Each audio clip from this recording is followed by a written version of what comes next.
దేవునికి మహిమ కలుగును గాక. ప్రభు పేరట మీ అందరికి వందనాలు, శుభాలు. మరణాత.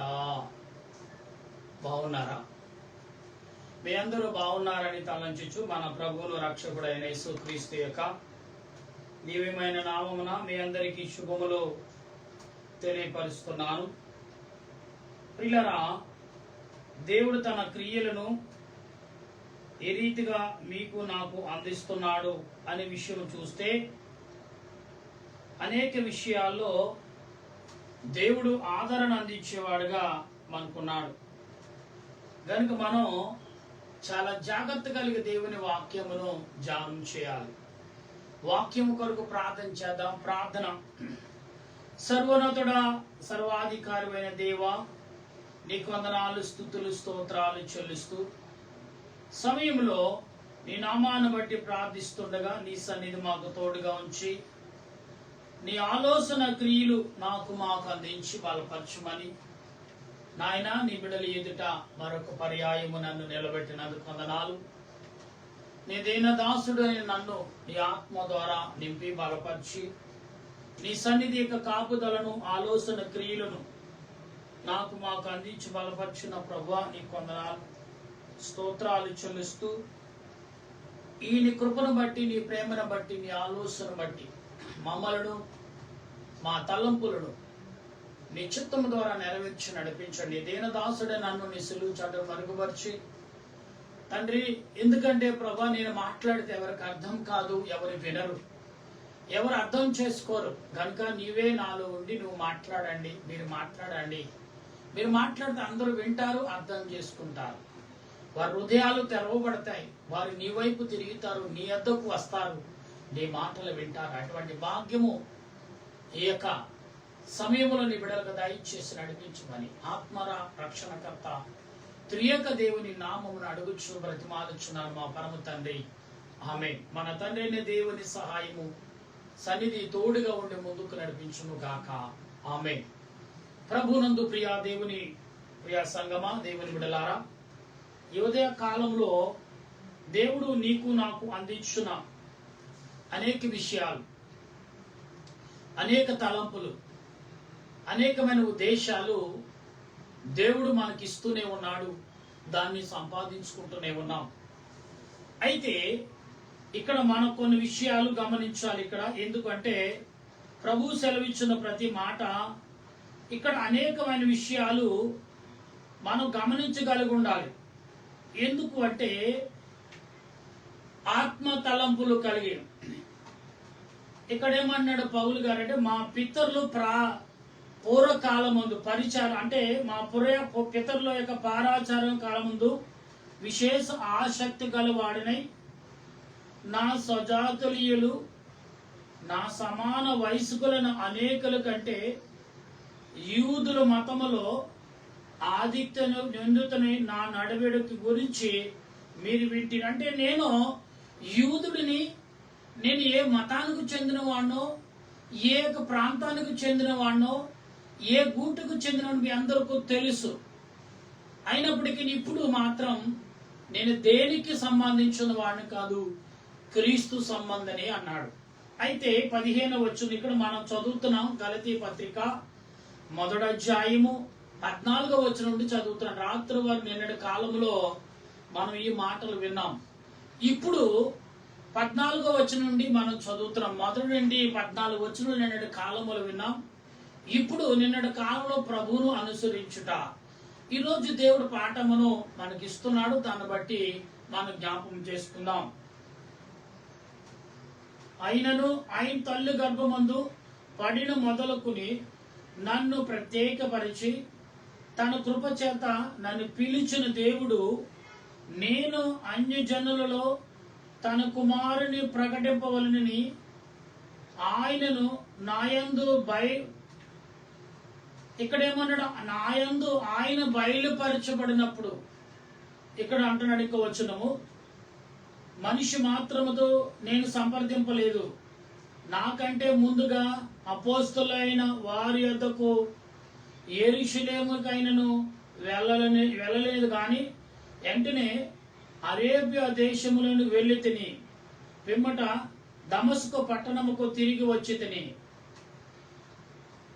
ఇక్కడ ఈ దమస్కు పట్టణములో తిరిగి వచ్చినప్పుడు ప్రత్యక్షపరచబడ్డాడు దేవుడు. అందుకే ఈ రోజు అంశం ఏంటంటే ప్రత్యక్షపరచుకునుట. నిన్ను నువ్వేంటో ప్రత్యేకపరచుకో.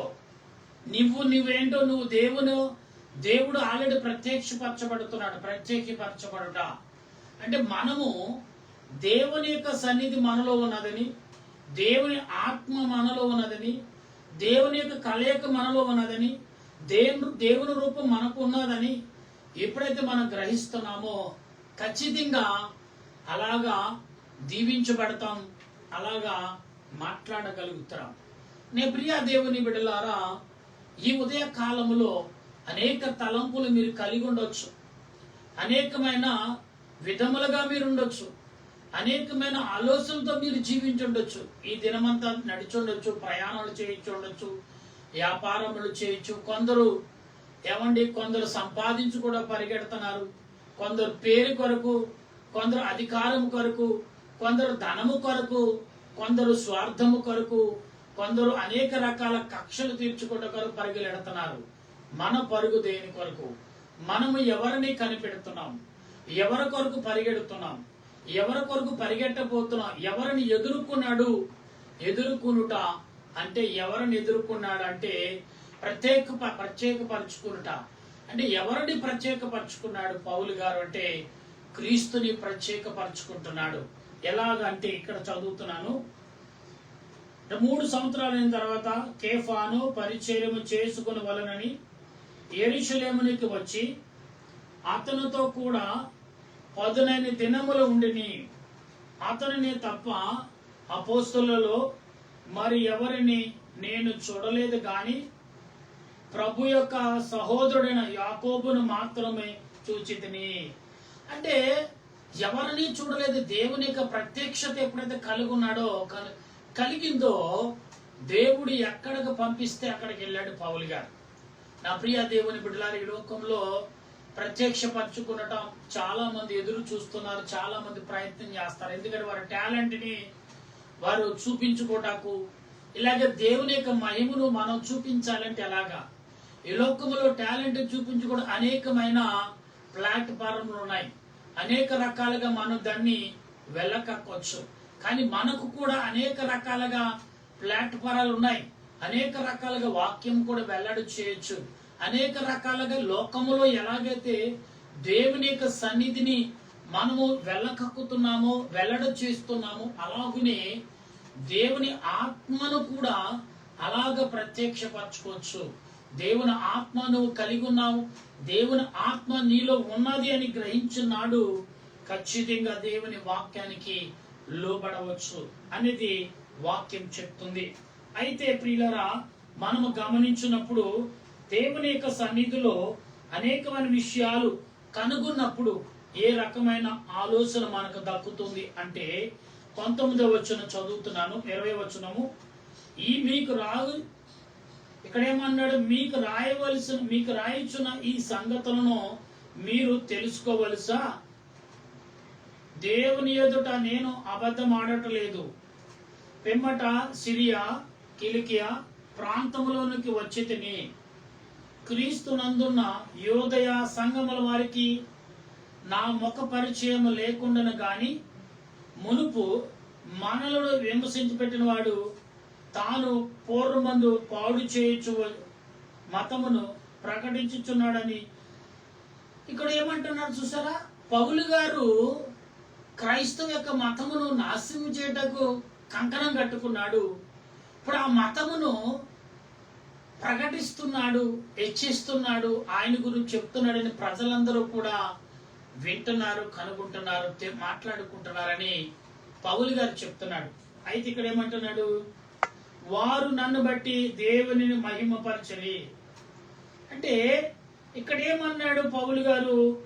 ఏమన్నాడంటే పౌలు గారు ఏ రకంగా దేవుని యొక్క వాక్యమును ద్వారా, దేవుని యొక్క క్రియల ద్వారా ప్రభు కొరకు ఎలా మాట్లాడుతున్నాడు పౌలు గారు అనేది లేఖనము ద్వారా మనం కనుగొంటున్నాం. నా ప్రియ దేవుని బిడ్డలారా, ఈ ఉదయ కాలంలో అనేక రకాలుగా మిమ్మల్ని మీరు కనపరచుకోవడానికి అనేక రకాలుగా ప్రయత్నం చేసి ఉండొచ్చు. మీ యొక్క పని విషయంలో కానీ, చదువు విషయంలో కానీ, ఉద్యోగ విషయంలో కానీ, లేకపోతే మరొక రకంగా కొందరు మరి తన దర్భాను అంటే తన శారీరక బలాన్ని కనపరుచుకుంటూ ఉంటారు. కొందరు కొన్ని రకాలుగా తన యాటిట్యూడ్ చూపిస్తూ ఉంటారు. కొందరు తన మాటకాలను చూపిస్తూ ఉంటారు. కొందరు కొన్ని స్త్రీలైతే వారి అందాన్ని, వారి యొక్క మాట తీరును, వారి సంపాదన, వారి యొక్క బంగారమును, వారి యొక్క అనేక రకాల కనపరుచుకుంటూ ఉంటారు. కానీ ఇక్కడ పౌలు గారు ఎవరిని కనపరుచుకుంటున్నాడు? దేవుని యొక్క కుమారుని యేసుక్రీస్తుని కనపరుస్తున్నాడు. ఇది నేను కాదని ఇక్కడ ఏమన్నాడు కదా, మనం చదువుకున్నాం కదా ప్రియులారా. ఈ వచనాల్లో ఏమని రాయబడింది అంటే, ఈ వచనాల్లో ఏమనేది రాయబడిందో మనం చదువుకున్నప్పుడు దేవుడు అనేకమైన విషయాలని మనకు అందిస్తున్నాడనే విషయాలని మర్చిపోకండి. ఎందుకంటే ప్రభు సెలవిచ్చిన ప్రతి మాట కూడా ఆత్మ సంబంధమైన మాటలుగా మనం భావించినప్పుడు దేవుడు తన క్రియలను ఏ రకంగా మనకు అందిస్తున్నాడు అనే విషయాన్ని మనం గమనించాలి. అప్పుడే ప్రభు యొక్క సన్నిధి మనకి ఎంతవరకు లోపరుచుకున్నాం అనే మాటను మనం గమనించినప్పుడు ప్రియులారా, ఇక్కడ 19-20 వచనాల్లో మనం గమనించినప్పుడు ప్రభు మాట్లాడుతున్న మాటలను మనం గమనిస్తే, ఇక్కడ ప్రభు చెప్పే ప్రతి మాట, ఇక్కడ ఎవరిని నేను చూడలేదు గాని ప్రభు యొక్క సహోదరుడైన యాకోబును మాత్రమే చూచితిని. నేను మీకు రాయిచున్న ఈ సంగతుల విషయమై ఇదిగో దేవుని ఎదుట అబద్ధమాడటలేదు, పిమ్మట సిరియా కిలికియా అంటే దేవుని ఎదుట అబద్ధం ఆడట్లేదు అన్నాడు. అంటే అబద్ధం ఆడాడనే కదా. ఇక్కడ మనం 24 వచనం చదువుతున్నప్పుడు ఇక్కడ ఏమంటున్నాడంటే పౌలు గారు చాలా విషయాలు చెప్తాడు. ఏమనంటే మనం చదువుతున్నప్పుడు, క్రీస్తునందు నా యూదయ సంఘముల వారికి నా ముఖ పరిచయం లేకుండాను గాని మునుపు మనల్ని హింసించి పెట్టిన వాడు తాను పూర్వమందు పాడు చేయుచున్న మతమును ప్రకటించుచున్నాడు సంగతి మాత్రమే విని వారు నన్ను బట్టి దేవునిని మహిమపరచరి. ఇక్కడ ఏమంటున్నాడు పౌలు గారు, ఇతడు క్రైస్తవ యొక్క మతమును, క్రీస్తు యొక్క పేరును తెలిసిన వారును, ఆ యొక్క పేరును అనుసరించే వారును, ఆయన దానిని ప్రకటించుచున్న వారును చంపేశాడు కదా. కానీ ఇప్పుడు ఆయన్నే ప్రకటిస్తున్నాడే అని తెలుసుకునంట చాలా మంది మారు మనసు కలిగి ఉన్నారు, ప్రభువును స్తుతించారంట. అంటే ప్రియులారా, ఆయన ఏమంటాడు పౌలు గారు అన్నాడు చేయమని, ఇదిగో మిమ్మల్ని మీ వాళ్ళని నేను చంపి ఉండొచ్చు, మీ వాళ్ళని నేను చాలా చిత్రహింస పెట్టుండొచ్చు, కానీ దానికంటే మీ ఎదుట నేను పశ్చాత్తాపడుతూ వచ్చాను మీ మధ్యకు. మీ మనసు, ప్రభు మనసు ఎటువంటిదో ఆయన చూపించాడు, మీ మనసు ఎటువంటిదో మీరు ఒకసారి చూపిస్తారేమని మీ మధ్యకు వచ్చానన్నాడు పౌలు గారు. నా ప్రియ దేవుని బిడ్డలారా, పౌలు గారు అనే మాట ఎటువంటిదంటే ఆత్మ సంబంధమైన మాటల్లో గొప్ప మాటలుగా మనకు కనబడుతున్నాయి. అది ఎలా ఉందంటే ఆత్మ సంబంధమైన మాటలు ఆలోచన సంబంధమైన మాటలుగా కనబడుతున్నాయి. ఇక్కడ ఏమన్నారు, కిలికియాను దేశం నుంచి వస్తూ ఇక్కడ యెరూషలేముకు వచ్చినప్పటికీ అప్పటికే యెరూషలేములో చాలా మంది ప్రభువును ఆరాధించాలని భయపడేవారు.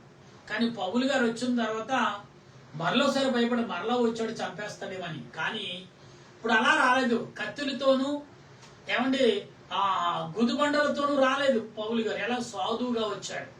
ఇదిగో మీరు అనుకున్న వ్యక్తిని నేనే, మీరు చంపునేరైతే మీకు నేను ఇష్టపడతాను, మీ చేతికి అప్పగించబడుతున్నాను. మీరు చంపాలంటే చంపేయండి, కొట్టాలంటే కొట్టండి, తిట్టాలంటే తిట్టండి, ఎన్ని రకాలుగా. ఏ ప్రభువును హింస పెట్టాను, ఏ ప్రభు పిల్లల్ని హింస పెట్టాను, ఆ ప్రభువే గురించి నేను మాట్లాడుతున్నాను అన్నప్పుడు ఆశ్చర్యపోయి ప్రజలందరూ విన్నారంట, ప్రభువుని గనపరిచారంట. దాన్ని చూసి పౌలు గారు ఏడ్చారంటండి.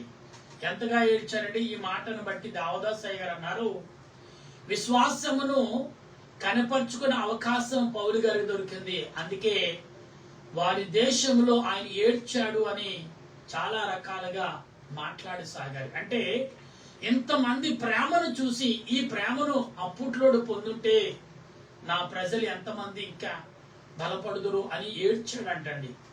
ఇంతమందిన ఇంత ప్రేమన నేను చిన్నాభంగం చేశాను, ఎంతమంది ప్రేమన నాశనం చేశాను ఏడ్చాడంట ప్రియులారా. అప్పుడు అందరంట ఏడవద్దు అని వాదార్చినట్లుగా చరిత్రలో మనకు కనపడుతున్న గురువులైన వారు కూడా ఇది వివరించారు.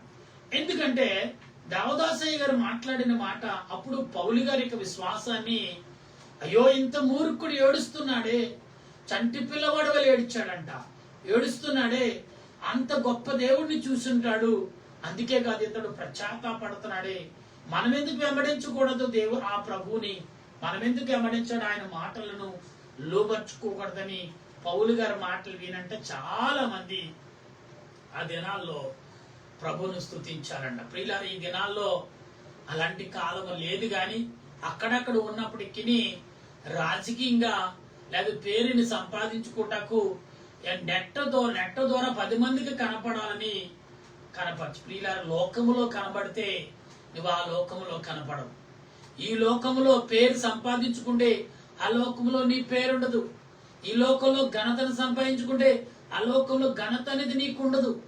ఆ లోకంలో నీ లోకంలో నువ్వు గొప్పగా హెచ్చించబడాలని అనుకుంటున్నావా, ఆ లోకంలో నీ పేరే కదా, నీ రూపమే, నీ యొక్క ఉనికే వినపడదు అక్కడ. ప్రియులారా, ఈ లోకంలో ఏది కోరుకుంటున్నావో ఆ లోకంలో అన్ని నష్టపోతావు.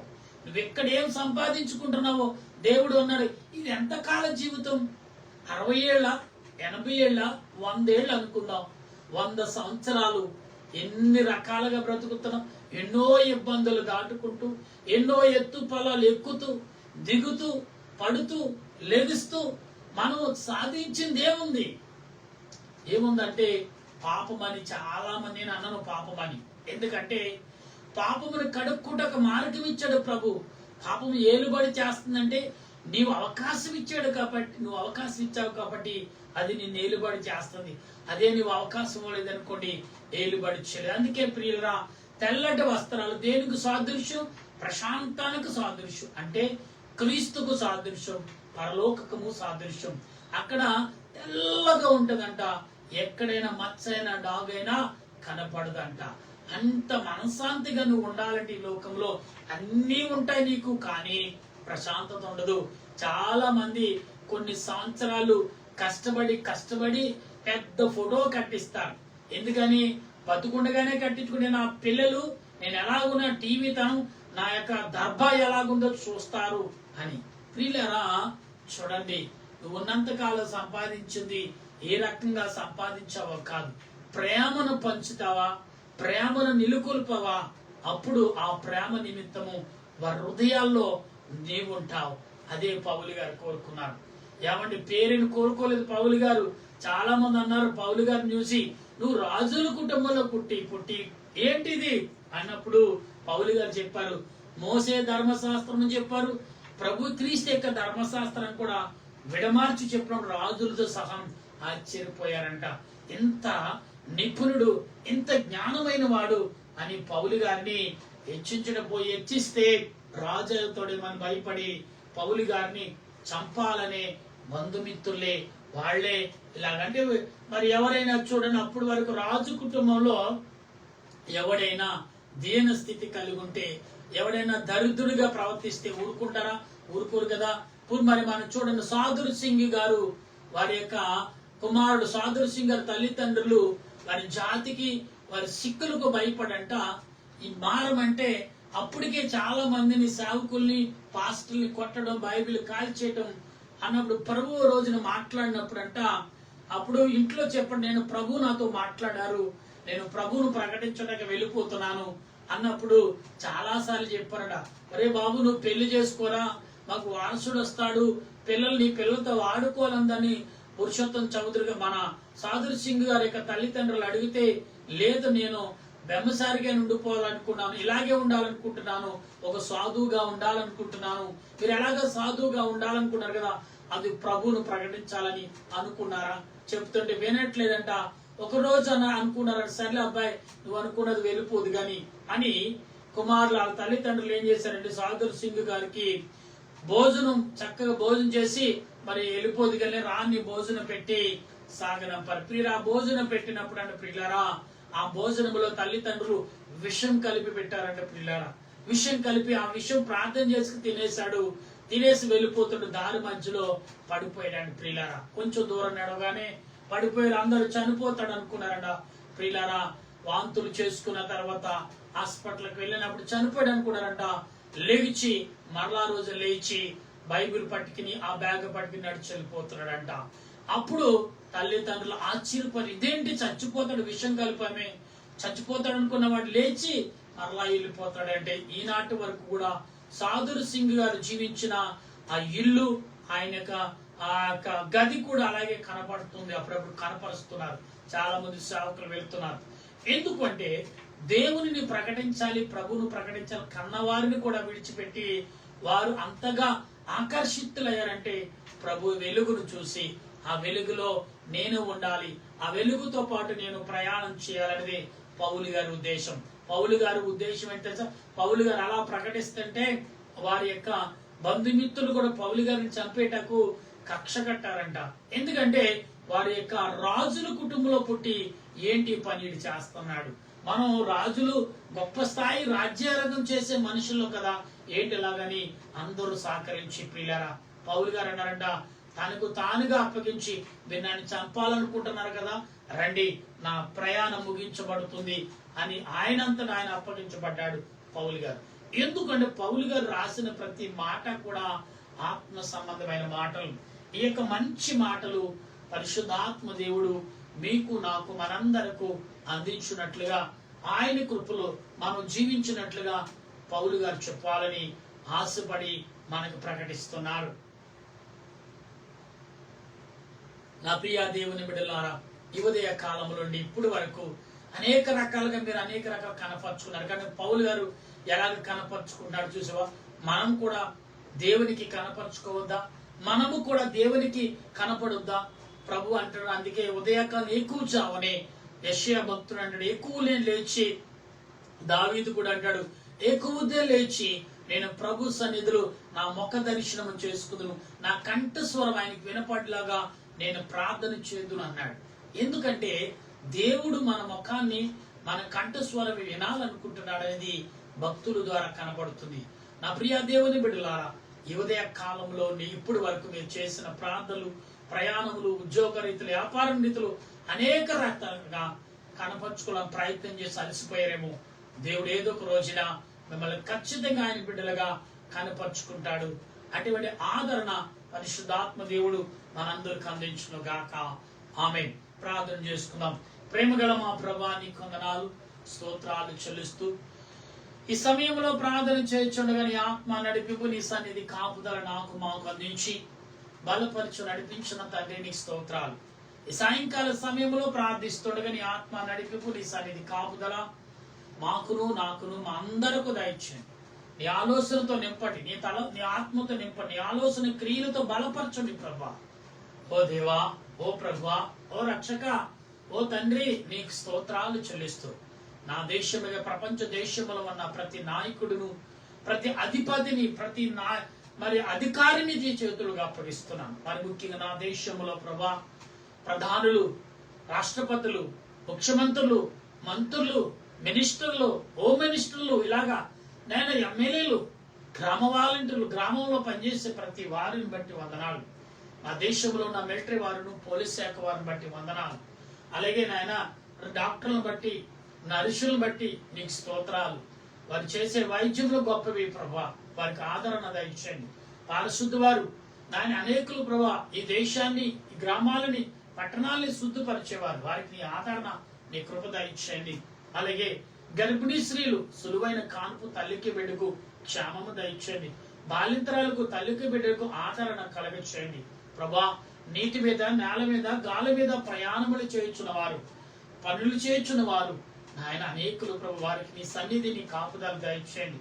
గుడ్డివారు, చెవిటివారు, మోగువారు, వికలాంగులు, అవయవం లేని వారు, తల్లిదండ్రులు లేనివారు, అభాగ్యులుగా, అనాథులుగా నాయన అల్లాడిపోతున్న బిడ్డలకు ఆదరణ కలగచేయండి ప్రభా.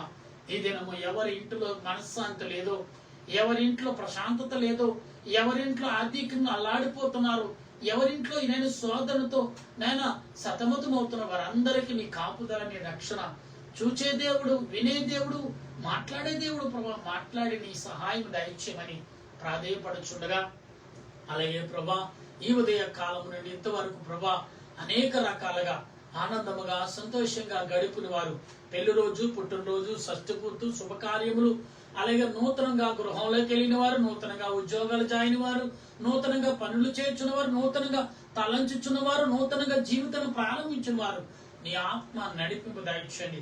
బలహీనులతో, హాస్పిటల్ అనారోగ్యముతో, ఐసుల్లో అల్లాడిపోతున్న ప్రాణములతో పోరాడుతున్న వారికి స్వస్థత, ఆరోగ్యం దయచేయండి. కాళ్ళ నొప్పి, కీళ్ళ నొప్పి, కళ్ళు నొప్పి నాయన ఇదిగో తండ్రి, శరీరంలో అనేకమైన వ్యాధులు ఒకటా రెండా అనుకో వాటన్నిటిని తొలగించి ఆరోగ్యము వారంతటి వారిగా నీ ఎదుట కనపరుచుకునే కృప దయచేయండి.